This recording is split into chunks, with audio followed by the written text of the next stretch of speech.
આંબાવાડીમાં મજૂરી કરતા યુવકને માર મારી હત્યા કરવામાં આવી છે। યુવકે વાડીમાંથી કેરી ચોરી બારોબાર વેચી દીધી હોવાના આક્ષેપ સાથે યુવકને મારવામાં આવ્યો।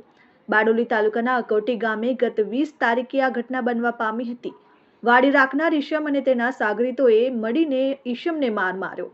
યુવક બેભાન થઈ જતા અથવા તો મોત થઈ જતા યુવકને કામરેજના સામપુરા ખાતે ગટરમાં ફેંકી દેવામાં આવ્યો હતો। કામરેજ પોલીસે જે તે સમયે અકસ્માતમાં મોતનો ગુનો નોંધ્યો હતો। મૂળ ઉત્તર પ્રદેશના યુવકનો પરિવાર સંપર્ક કરી રહ્યો હતો।